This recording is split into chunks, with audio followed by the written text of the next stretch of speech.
My concern is really what these androgens are also doing in the brain in the long term. Having high noradrenaline signaling in the brain will basically give you a mild version of PTSD in the long term.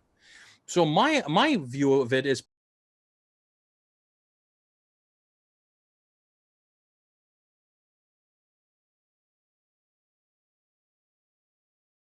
same as with Nebivolol. I mean, it's a beta-1 receptor blocker, and then it has a little bit of beta-3 receptor agonism. So, you know, you get a little bit of a brown fatty acid or brown fat activation and a little bit of blood pressure reduction through the second pathway, besides lowering your heart rate and you know, not get so much pressure on your aorta. So it's a secondary benefit, but it's not, you know, that's not the reason why we take it for a performance enhancing drug. You know, like personally, I like Nebivolol as a better as a method to get your blood pressure under control, because it also lowers your heart rate, and it was not shown to have, you know, deleterious effects to your workout capacity. So wait, let's let you continue. I think probably the next thing you were going to mention, Derek, was beta blockers, right? Yeah, but this could be like two birds, one stone. So we're talking about ancillaries, and I think the next appropriate thing after ARB would probably be talking about beta blockade, which is also a topic in itself that it might just be an overlapping. I'll have two clips, one for beta blockers, and then the portion of it will still be in the ancillaries part. But the thing, so we have a little bit of a I don't think we have like vastly differing opinions on what the best approach is, but I thought this would be good to kind of get the three of us on it. But so as it stands, like for me, I like the approach of Nebivolol based on its beta-1 selectivity up until 10 milligrams though. And then after that, it starts to be kind of broad spectrum, which is, you know, less favorable, but at least up until that dose, it's quite, you know, good at what it does, and it's quite selective and compounded on top of your ARB. I don't know how much more you'd really need. So I don't know if like, to me, it seems like the standout option as far as bodybuilders who need their exercise performance to be on point. But then I know Leo has a differing opinion, but it's more so from the longevity perspective, I guess, on that. And we could talk about that first in terms of beta blockers and which ones are the best and why and which situations. And then after that, I'd like to bring up beta-2 agonism, like where the actual beta receptors are located, because I think there's a huge misconception of like where beta-2 receptors are and how much that interplays with cardiac issues. Like Clenbuterol is often stated to be like the most cardiotoxic thing you can possibly use. But when you actually look at the location of beta receptors, it's like how much does that actually play into it when Nebivolol, for example, is so effective, but it's only be through its interaction of beta-1. So maybe we take a step back for the audience and say, what is a beta blocker? A beta blocker is a molecule that blocks the receptor of adrenaline called the beta receptor. There's the alpha and beta receptors. And Steve mentioned earlier that there's 3 beta receptors. And there's a drug we're talking about here called Nebivolol, which actually agonizes the 3rd receptor as opposed to antagonizes it. Now, by the way, the only compound that is selective. So you have a selective beta receptor modulator. So it's Nebivolol is probably the only one that falls into that category, just like SARMs or SERMs are.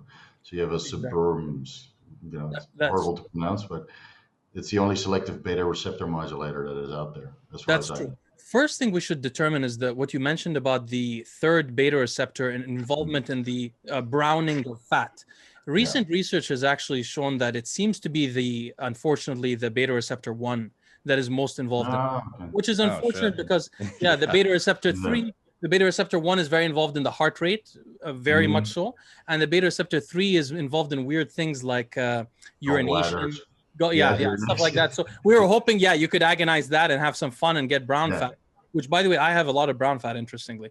But so anyway, so what about Nebivolol? Why do I not like it? There's 2 reasons. Derek mentioned the health effect, which is increasing nitric oxide. So the reason Nebivolol has a few advantages, or maybe we should take a step back. What are the difference between different beta blockers? One is, does it pass into the brain? Because noradrenaline is very important in your brain. Does it pass into your brain? How selective is it of the beta-1 versus beta-2 versus beta-3 receptors, which Nebivolol is the most selective of all, I think, of the beta-1 over. Like Propranolol attaches to all 3. Propranolol is maybe the least selective, and Nebivolol is by far the most selective, I think. So those are some things. Now, the Nebivolol has an added effect, which is it increases nitric oxide synthase, meaning it dilates blood vessels. And it's thought because of this action at higher, when you actually exercise, Nebivolol doesn't reduce your heart rate as much as, and maybe because of its selectivity also, as much as other molecules. Other molecules, if you take these beta blockers at a time that it's active and go work out, you won't be able to get your max heart rate, which is maybe one reason why my heart rate variability was bad when Derek and I looked at it. Yeah, and the weird thing is it also reduces exercise performance, which is something I didn't notice when I was running 5 milligrams of Nebivolol, and neither did all of my clients that are using it right now. But that's not in combination with telmisartan, so that's Nebivolol by itself. And you got to keep in mind that myself and many of my athletes also use Cialis, 5 milligrams per day, which has some secondary effects of increasing nitric oxide content in the blood, as well as lowering blood pressure and some secondary effects regarding workout performance. It's mostly pumps and that kind of stuff. And we're all managing our electrolytes, and I think that's tremendously overlooked in blood pressure management. And I made several videos about it, but it doesn't get much traction because taking medication is, of course, way easier than micromanaging your sodium, potassium, obviously calcium, it should phosphorus, be, etc. Yeah, it should be prefaced that we would all advise having a dialed-in diet before you just, like, obviously the pharmacology helps, but obviously get your potassium in, get your calcium, etc. Don't just crank the fucking salt and that's it. Because estradiol also goes through the renin and vasopressin pathways, and too high estrogen or too low estrogen is also deleterious for your blood work. So there's many things that you have to look at before you add in the Nebivolol, of course. And I use estradiol as a PED. So for me, I like estradiol being high. I'd rather take a little bit of a vasodilator and have estradiol a bit higher because it's an antioxidant I know enters my brain very well. So it has some. But so let's talk about some specifics. So if you take Nebivolol 24 hours before a workout, you're still going to have it in your system, but because of the nitric oxide effects, your heart rate will be able to get a bit higher than if you're using a beta blocker that was not increasing nitric oxide synthase. The way I would do it personally, because my concern is really what these androgens are also doing in the brain in the long term. Having high noradrenaline signaling in the brain will basically give you a mild version of PTSD in the long term. So my view of it is propranolol is so short acting. And also, by the way, as a side note, I'd like my heart rate to vary. So propranolol is so short acting that I would take it like once right after my workout. After I did the workout, and it's only like 8 hours or exactly. So then the next day my heart rate is fine, but I really dampened my adrenergic signaling for a portion of the day. That neurons fire together, wire together. When you block that firing of the neurons, they eventually get weaker.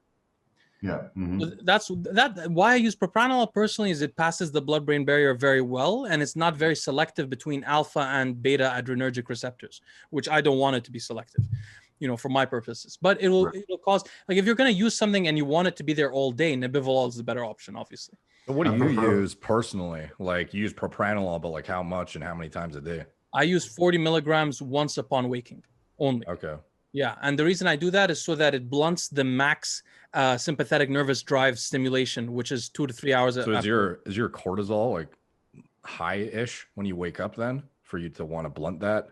No, it isn't. Like you said, you're like a pretty like sympathetically driven individual, right? So like I would think propranolol right when you wake up would be like the worst time to take it when you're trying to get going. Yeah, right. So I'm not being clear. Yeah, so I'm very adrenergically driven naturally. So I'm very, I'm prone to becoming in adrenergic states and so on. So for me, it's a specific thing I do for my own biology because I don't want my adrenergic system to become stronger over the years like it did before. So I'm just trying to lower the stress at the peak hours of the day. Okay. Makes sense. Because it affects, you're blocking that adrenaline in the brain. And also I'm using it to make some drugs more specific. Like all of the drugs that manipulate dopamine also manipulate adrenaline. So often I'm using these things to cut out the adrenergic effect from the drug.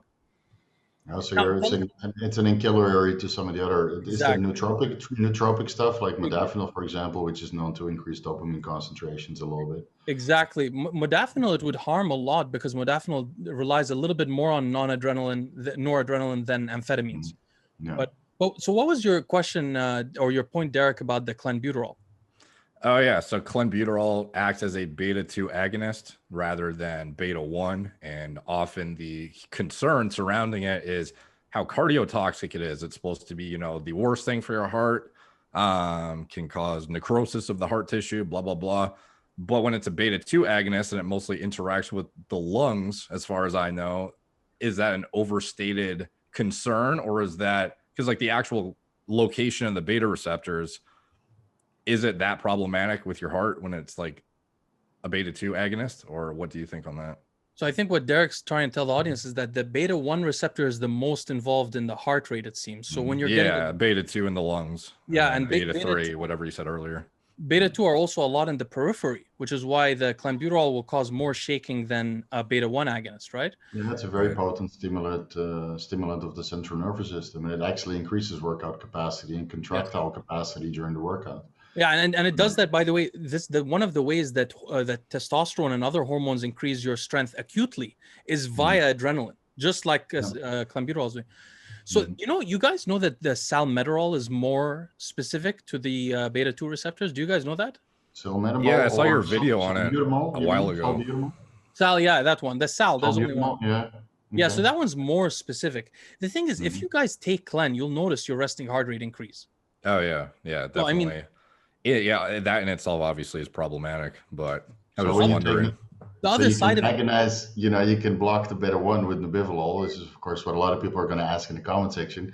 Can I block the beta 1 with Nebivolol and take Clenbuterol at the same time to activate the beta 2? And yes, you can. But you end up tried it. You have tried it? Yeah, of course. Did you just get a little bit shaky in a normal heart rate? What happened? Yeah, your heart rate stays pretty good. Your blood pressure still goes down, and you still get some fat loss, but not as much fat loss as you would normally expect, because the majority of the fat loss from Clenbuterol comes from the elevated heart rate, and of course the heart works on fatty acids, so it partially releases fatty acids into the bloodstream through lipolysis, and then it stimulates the heart rate. Whether that's a secondary effect from lowering your blood pressure, and then the heart rate increases to keep the blood volume, etc., going, or it's by actually activating the beta 2 receptors on the heart. So that's where most of the fat loss comes from at rest. And of course, if you do increase your caloric expenditure and do some cardio activity, that fat loss is increased. Now you add Nebivolol into that mix to keep your heart rate down, you notice that the fat loss is not that dramatic anymore. But the thing is, the adrenergic stimulation does more than just increase the heart rate. So for example, Dan Duchesne thought originally, according to John Romano, told me that the shaking itself was causing the fat loss. But if you look at the adrenergic, if you look at the studies on Clenbuterol, you find that there's a change in gene transcription, which alters their metabolic activity. So I think that plays a role in it as well. Basically, the way I think of it is this: if you're driving a Ferrari and you're always careful with it, it'll last you a long time. But if you're driving 200, if you're on the Autobahn but taking turns right and left, on the Autobahn but taking turns constantly, you're going to wear some stuff out. And that's the way that stress kills. And stress kills via two hormones, adrenaline and cortisol. Those are the only two root ones you need to think about. So the way I see it is if you're running your car on the full gas constantly, things are going to wear out and break down, like the heart necrosis that you're talking about, which is found among ultra marathon runners and stuff like that. It's because they push the heart to the limit. You know what I mean? Yeah, and that's, of course, Clenbuterol is what, 36-hour half-life, so it's it compounds and it just keeps going.